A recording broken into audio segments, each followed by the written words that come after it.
সঙ্গে রয়েছে আমি মধুকল্পিতা। সত্যি বলুন তো হচ্ছেটা কি? টালা থানার ওসির হয়েছেটা কি? তার অসুখ করেছে, তিনি হাসপাতালে ভর্তি রয়েছেন।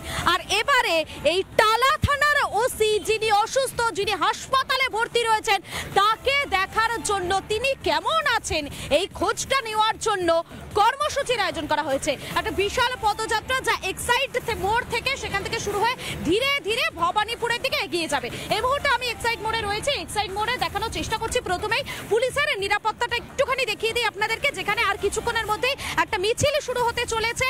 যে মিছিলে পা মিলাবেন অসংখ্য মানুষ, তারা প্রত্যেকেই উদ্বিগ্ন, তারা প্রত্যেকেই চিন্তিত। টালা থানার ওসির হলোটা কি? তিনি সুস্থ হবেন তো?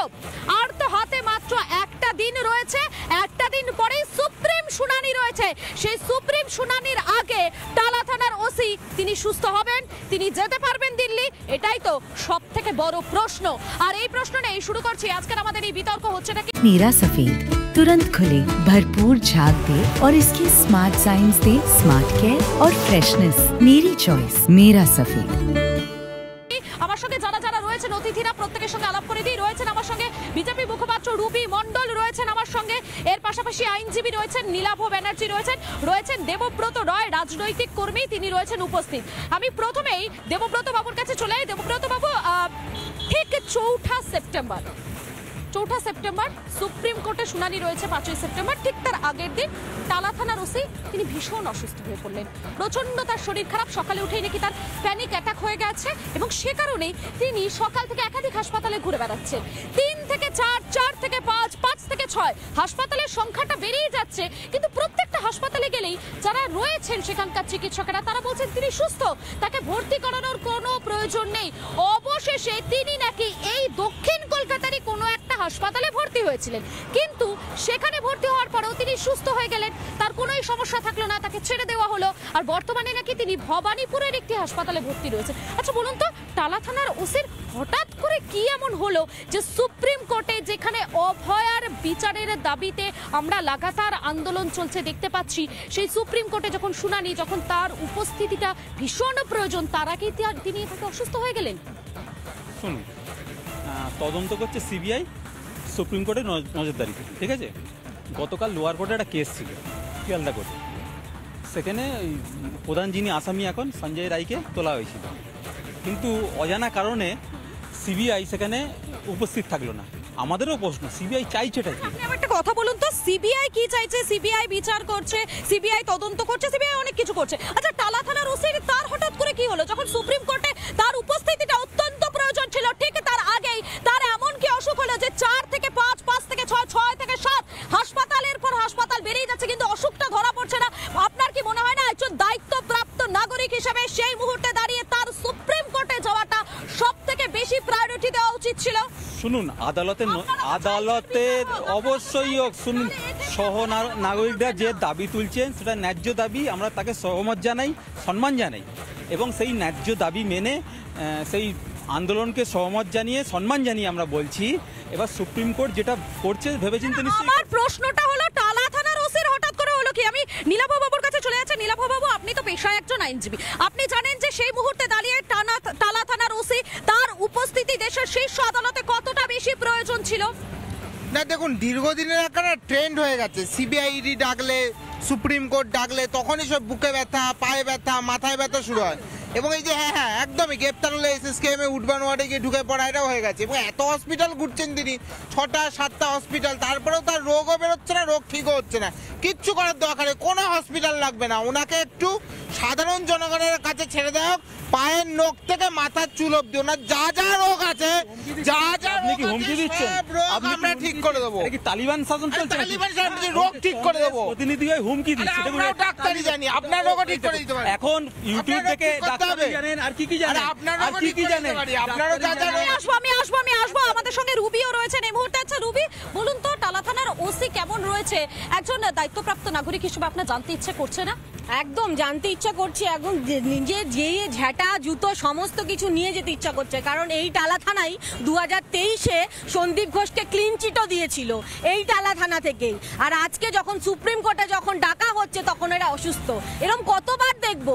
শিক্ষাক্ষেত্রে দুর্নীতিতেও তো আমরা দেখলাম দেখলাম রেশন দুর্নীতি তো আমরা দেখলাম খালি তৃণমূলের নেতা মন্ত্রী যারা যারা যুক্ত রয়েছে দুর্নীতির সাথে, যখনই থানা থেকে ডাকা হয়, যখনই সুপ্রিম কোর্টে ডাকা হয়, যখনই ইডি সিবিআই তাদের ডাকে, তাদের নাকি অসুস্থ হয়ে যায়। তারা প্রত্যেককে অসুস্থ। প্রশ্নটা হলো তাদের হচ্ছে নাকি, তাদের হয়টা কি যে তারা অসুস্থ হয়ে যান? এবং যে জায়গায় আমি দাঁড়িয়ে রয়েছি সেই এক্সাইটেড ছবিটা আমি আরো একবার দেখাবো।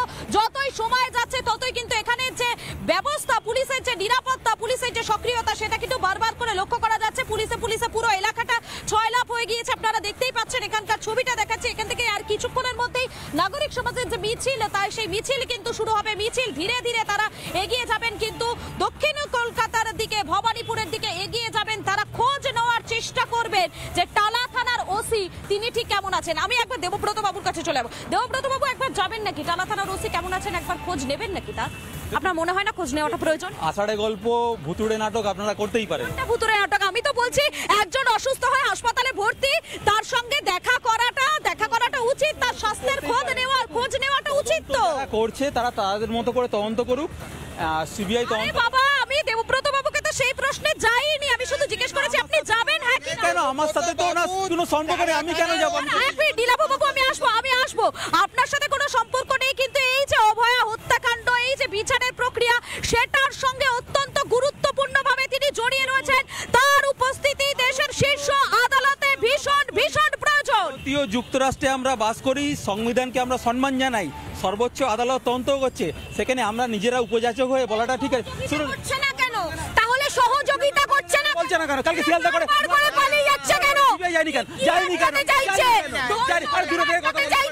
ধর্ষকদের হয়ে উকিল দিচ্ছে।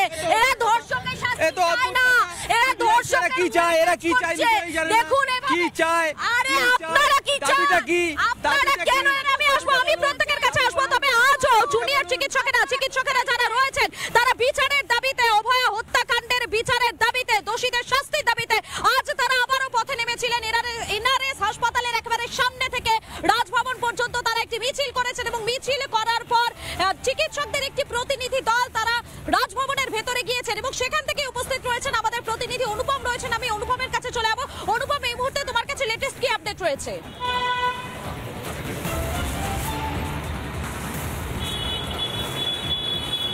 দেখো, যেটা খবর পাচ্ছি, সম্ভবত রাজ্যপালের সেক্রেটারির সাথে তারা কথা বলছেন। রাজ্যপাল সাথে সম্ভবত দেখা হয়নি, যদিও এখনো স্পষ্ট নয়। তারা যতক্ষণ না বেরোচ্ছেন ততক্ষণ স্পষ্ট হচ্ছে না। তোমাকে দেখাবো যে কলকাতা পুলিশের এই যে গাড়িটা দেখতে পাচ্ছ, এই গাড়ি করেই 5 জনের একটা সদস্য ডেলিগেশন টিম তারা রাজ্যপালের কাছে দেখা করতে এসছেন।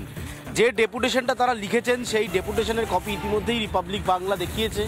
সেই ডেপুটেশনে একদিকে যেমন কলকাতা পুলিশ কমিশনার বিনীত গোয়েলের তারা ইস্তফা চাইছেন, সেই ডেপুটেশনে বলা হচ্ছে দোষীদের অবিলম্বে শাস্তি দিতে হবে।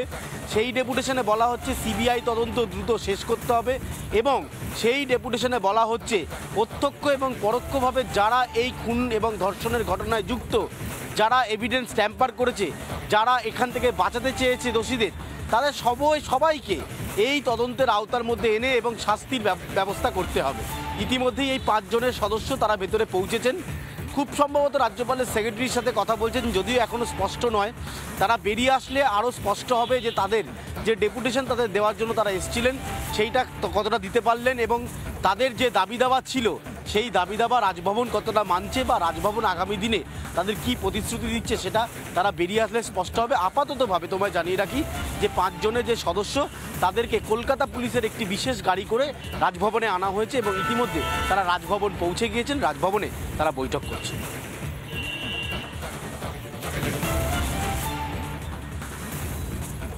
একেবারে বোঝা যাচ্ছে রাজভবনে তারা পৌঁছে গিয়েছেন, সেখানে তারা বৈঠক করছেন। আমরা পরবর্তীতে তোমার কাছ থেকে আপডেট নেব। আপাতত তোমাকে ধন্যবাদ অনুপম। এই মুহূর্তে আমি যে জায়গাটায় দাঁড়িয়ে রয়েছি এটা এক্সাইড মোড়, যেখান থেকে আর কিছুক্ষণের মধ্যে মিছিল শুরু হয়ে যাবে। একবার নিরাপত্তা ব্যবস্থা, পুলিশের যে আটোশাটো নিরাপত্তা ব্যবস্থা, সেটা একবার দেখানোর চেষ্টা করি। দেখতেই পাচ্ছেন আপনারা এক্সাইড মোড়ে চারিদিকে পুলিশে পুরো ছয়লাভ। এই রাস্তা ধরেই আর কিছুক্ষণের মধ্যে মিছিল কিন্তু ধীরে ধীরে ভবানীপুরের দিকে এগিয়ে যাবে, দেখানোর চেষ্টা করছি।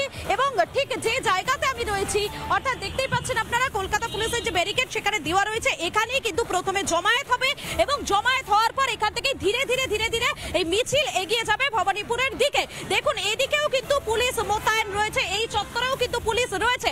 আরো একবার বোঝানোর চেষ্টা করবো, এই মুহূর্তে আমি এক্সাইড মোড়ে দাঁড়িয়ে রয়েছি, যে এক্সাইড মোড় থেকে ধীরে ধীরে মিছিল এগিয়ে যাবে ঠিক এই রাস্তা ধরে ভবানীপুরের দিকে তারা প্রত্যেকে এগিয়ে যাবেন।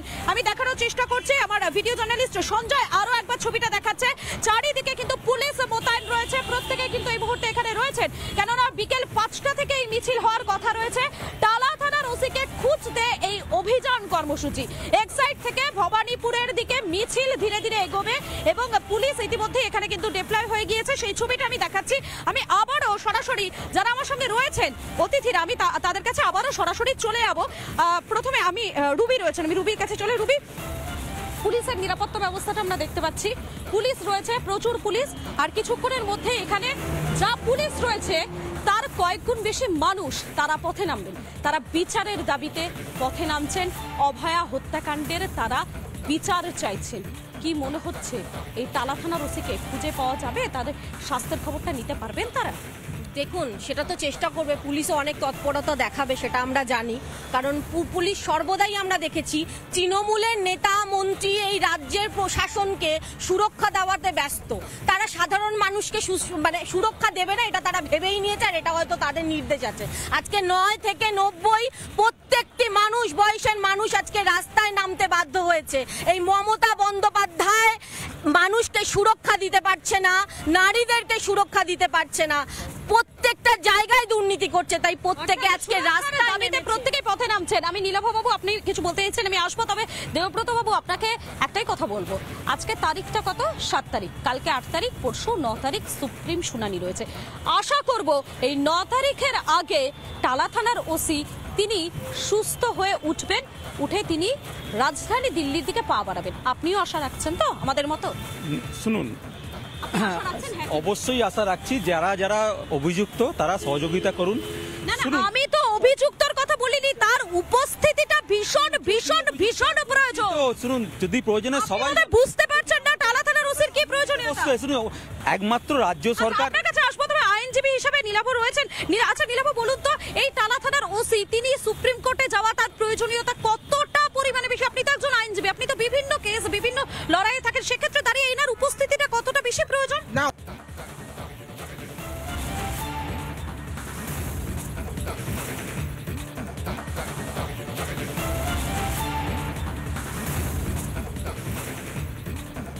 এই মুহূর্তে যে প্রশ্নটা সব থেকে বড় হয়ে দাঁড়িয়েছে যে টালা থানার ওসি তার কি হয়েছে, তার কি হয়েছে, কারণ তার উপস্থিতিটা আরজি করে যে হত্যাকাণ্ড হয়েছে সেই হত্যাকাণ্ডের জন্য খুবই গুরুত্বপূর্ণ। ভারতীয় পেনাল কোডে তোমরা কি দাবি, কি চাও, কি চাও? তোমাদের একজন, তোমাদের বাঁচিয়েছিলেন, ক্যামেরা বলছে আমরা মৃত্যুদণ্ড চাই না। আমরা এখানে বলছি টালা থানার ওসি কি আদৌ অসুস্থ? 5টা হাসপাতাল কিন্তু তাকে ফিরিয়ে দিয়েছে, সুতরাং তার মানে সে কিন্তু অসুস্থ ছিলেন না। উনি জোর করে নাটক করছে। এই মমতা বন্দ্যোপাধ্যায় সব সময় একটা করে স্ক্রিপ্ট লেখে এবং তথ্য যখন আছে আপনি গিয়ে সিবিআই কে করুন না, কেন করছেন না? চলে সহযোগিতা করুন। আচ্ছা দেবব্রত বাবু, আপনি তো রুবি দেবীকে বলছেন যে যাক না সিবিআইয়ের কাছে গিয়ে সহযোগিতা করুন না, তাহলে এই কথাটা টালা থানার ওসিকে বলুন না, যেতে বলুন না দেশের শীর্ষ আদালতে, যেতে বলুন না, সেখানে দাঁড়িয়ে কথাটা বলতে বলুন না। তো আছে, আমরা জানি, এত তথ্য যখন আছে আপনি তো আপনি আমার প্রশ্নের এক মিনিট আমি আসবো, আপনি তো আমার প্রশ্নের উত্তর সিবিআই কে সহযোগিতা করুন, সুপ্রিম কোর্টকে সহযোগিতা করুন, কেন করছেন না? আমরা তো আমি একটা জিনিস বুঝতে পারছি না। এক মিনিট আমি আসবো। দেবব্রত বাবু, আমি আপনাকে খুব সহজ একটা প্রশ্ন করছি, যদি টালা থানার ওসির কোনো সমস্যা না থাকে, তিনি যদি সম্পূর্ণরূপে সমস্ত দিক থেকে সহযোগিতা করতে প্রস্তুত, তাহলে তার যেতে অসুবিধা কোথায়? তোর কে কখন অসুস্থ হবে, কোথায় ভর্তি হবে, সেটা তো আমাদের হাতে না। আমি ডাক্তারও নই, আমি সেটা বলতে পারবো, সেটা মেডিকেল টিম বলতে পারবে। একদম মেডিকেল টিম কি বলতে পারেন? 4, 5, 6 থেকে 7 একের পর এক হাসপাতাল বলছে যে তিনি পুরোপুরি ফিট, তিনি পুরোপুরি সুস্থ, ভর্তি হওয়ার কোনো প্রয়োজনীয়তা নেই। আপনারা কি দেখতে পাচ্ছেন না? দেশ আদালত রয়েছে, আপনারা অভিযোগ করতেই পারেন, আপনারা যান আদালতে, যান, গিয়ে জানান। কই নয়, তাকে জোর করে কেন অসুস্থতা দেখাচ্ছে? দেখুন, বিষয়টা এখানে পরিষ্কার। আপনারা সাহায্য করছেন না কেন? বেতন হয় জনগণের ট্যাক্সের টাকা। আপনারা কি চাইছেন? পুলিশ আজকে মহিলাদের সুরক্ষা দেবেন না, বাহিনীর মতো কাজ করছে। শাস্তি পাক, পুলিশের কাজ এখন তৃণমূলের লেটেস্ট আর মহিলাদের সংগ্রাম লুটছে। আচ্ছা দেবব্রত বাবু, নীতি বোধ এই সমস্ত শব্দগুলোকে আপনার জানেন এই শব্দগুলো কি মনে রয়েছে আপনাদের? শুধু বলুন হ্যাঁ কি না বলুন। নীতি আদর্শ সবারই মনে রয়েছে। আচ্ছা, যদি মনে থাকে তাহলে কি সমস্ত দায়টা সমস্ত কিছুটা আপনারা বারবার আদালতের দিকেই কেন ঠেলছেন? পুলিশের কি কর্তব্য হয় না? পুলিশের কি একবার মনে হয় না যে এত বড় একটা হত্যাকাণ্ড সহযোগিতাটা চলুক? মাননীয় সুপ্রিম কোর্ট তদন্ত আপনি এর আগে যে সুপ্রিম কোর্টে যখন শুনানিটা হচ্ছিল আপনি শুনেছিলেন? গোটা মনে হয় দেশবাসী শুনেছিল, আপনি শুনেছিলেন? সেক্ষেত্রে দাঁড়িয়ে প্রধান বিচারপতির ডিভিশন বেঞ্চ কি বলেছিল আপনি শুনেছিলেন? লোয়ার কোর্টকে শুনেছিলেন? অ্যাটেন্ড করলো না। আপনি শুনেছিলেন? কপিল সিব্বলকে কি বলা? এক মিনিট নীলাভ, আপনি তো নিশ্চয়ই শুনেছিলেন সেই হিয়ারিং। সেখানে কপিল সিব্বলকে কি বলা হয়েছিল যে একজন দায়িত্বপ্রাপ্ত অফিসারকে নিয়ে আসুন, বলা হয়েছিল হ্যাঁ কিনা? একদমই। এবং সুপ্রিম কোর্টে যেভাবে রাজ্য সরকারকে ছত্রে ছত্রে ভৎসনা করা হয়েছে, রাজ্য সরকারের মুখ পুড়েছে। আর না না না না সেটা অবশ্যই সুপ্রিম কোর্টের বিচারপতি বলেছেন যে তিনি তার কর্মজীবনে এরকম দেখেননি। পাশাপাশি কপিল সিব্বলের মতো প্রথম সারির আইনজীবীকে যেভাবে যেখানে দেখলাম সেখানে তিনি মানে খাবি জলে পড়লেন, এটা পরিষ্কার যে কোন জায়গায় পরিস্থিতি গেছে। এবং দ্বিতীয়ত শুনেছেন আপনি নীলাভ বসবা, আপনি শুনেছিলেন সুপ্রিম কোর্টের সেই হিয়ারিং শুনেছিলেন তো আপনি? একদম শুনেছিলাম। রাজ্য সরকার বারবার চড় খাওয়ার পরও কোনো শিক্ষা হয়নি, আর ইডি সিবিআই এর তদন্তকে বারবার এরা ডিলে করার জন্য, এই ধর্ষকদের সাহায্য করার জন্য, এই ধর্ষকদের ওকালিত করার জন্য, এদেরকে বাঁচানোর জন্য এরা দিনের পর দিন নাটক করে যাচ্ছে। আর এদের নাটকের জন্যই আজকেও ধর্ষক, হয়তো আমরা উই ওয়ান্ট জাস্টিস বলছি, হয়তো ধর্ষকও তাদের মধ্যে হয়তো রয়েছে, সেও হয়তো উই ওয়ান্ট জাস্টিস বলছে, কিন্তু আইডেন্টিফাই করা যাচ্ছে না। শুধুমাত্র এই রাজ্য নারী সুরক্ষার কথা কারা বলছে? এই বিজেপি সারা ভারতবর্ষ বলে সব থেকে ধর্ষণের কোনো অভিযোগ থাকে বিজেপি। এক মিনিট এই মুহূর্তে একটা গুরুত্বপূর্ণ ব্রেকিং দেববাবু, আপনি শুনুন এই ব্রেকিং নিউজ আপনারা শোনা ভীষণ ভীষণ প্রয়োজন। মাটিগাড়ার খবর জানাচ্ছি, মাটিগাড়াকে খবর জানাবো আপনাদেরকে জানাবো, সেই খবর আপনাদেরকে জানাবো। তবে দেবব্রত বাবু, আপনাকে একটা খুব খুব খুব খুব প্রয়োজনীয় একটা তথ্য আপনাকে দিয়ে রাখি। গত যে হিয়ারিং হয়েছে সেই হিয়ারিং এ স্পষ্টভাবে সুপ্রিম কোর্টের পক্ষ থেকে বলা হয়েছিল যে একজন দায়িত্বপ্রাপ্ত অফিসারকে নিয়ে আসুন। সেটা কি রাজ্য সরকার পালন করবে হ্যাঁ কি না? শুনুন, রাজ্য সরকার এখানে রাজ্য সরকার পার্টিসিপেট রাজ্য সরকারের আপনি বলুন। দেখুন, আমি পরিষ্কার বলি, সুপ্রিম কোর্ট একটা নির্দেশ দিয়েছিল যে শান্তিপূর্ণ কোনো আন্দোলনকারীকে গ্রেপ্তার করা যাবে না। তারপরেও শান্তিপূর্ণ যারা আন্দোলন করছেন, মিটিং করছেন, মিছিল করছে, তাদেরকে এই পুলিশ নোটিশ দিচ্ছে।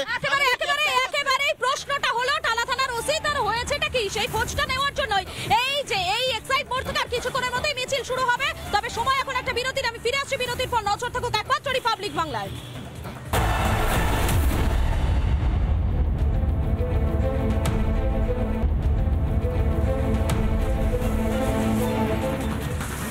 অভয়কে ধর্ষণ করে খুনের ঘটনায় উত্তাল যখন গোটা দেশ, দেশের বিভিন্ন প্রান্তে যখন বিচারের দাবিতে পথে নামছেন সাধারণ মানুষ, ঠিক তখনই মাটিগাড়ার একটি খবর আপনাদেরকে জানাবো। মাটিগাড়াতে সেখানে নাবালিকাকে ধর্ষণ করে খুনের ঘটনায় ফাঁসির সাজা শোনালো আদালত।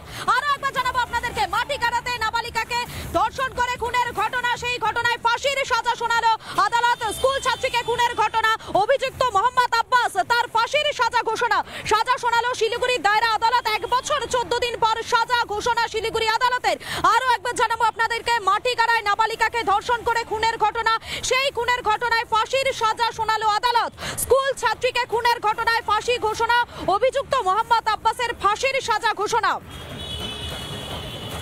সাজা শোনালো শিলিগুড়ির দায়রা আদালত এবং 1 বছর 14 দিন পর সাজা ঘোষণা শিলিগুড়ি আদালতের। আমি আবারও বিতর্কে ফিরে আসবো। আমাদের সঙ্গে রয়েছেন যারা অতিথিরা, তাদের মধ্যে প্রথমেই আবার আমি দেবব্রত বাবুর কাছে। দেবব্রত বাবু, এই যে পুরো তদন্তটা চলছে, সেই তদন্তে পূর্ণ সহযোগিতা করার সদিচ্ছা নিশ্চয়ই আপনাদের মধ্যে রয়েছে? এটা তো স্বাভাবিক ব্যাপার। দেখুন, সুপ্রিম কোর্ট তদন্ত করাচ্ছে সিবিআই কে দিয়ে। সিবিআই একটা সেই সিবিআই কে সহযোগিতা করার ইচ্ছে, সদিচ্ছে সেটা রয়েছে তো? প্রশ্ন করার না, এটা তো স্বাভাবিক ব্যাপার, এটা করবে। স্বাভাবিক জিনিসটা তো দেখা যায়। আমরা তো আফগানিস্তানে গিয়ে বাস করছি না, দেশের আইন রয়েছে। স্বাভাবিক বিষয়টা কি আপনারা দেখতে পাচ্ছেন এই তদন্তের মধ্যে? না, স্বাভাবিক কিছুই নেই। এবং প্রথম থেকে প্রমাণ লুট করার জন্য পিডব্লিউডি দপ্তরকে ব্যবহার করা হচ্ছে। আপনারা কি দেখতে পাচ্ছেন স্বাভাবিকভাবে হচ্ছে, স্বাভাবিকভাবে সহযোগিতা? স্বাভাবিকভাবে তো প্রথম থেকেই তো হচ্ছে না। দেখতে পাচ্ছেন মমতা বন্দ্যোপাধ্যায় নিজে অভয়ার প্রথম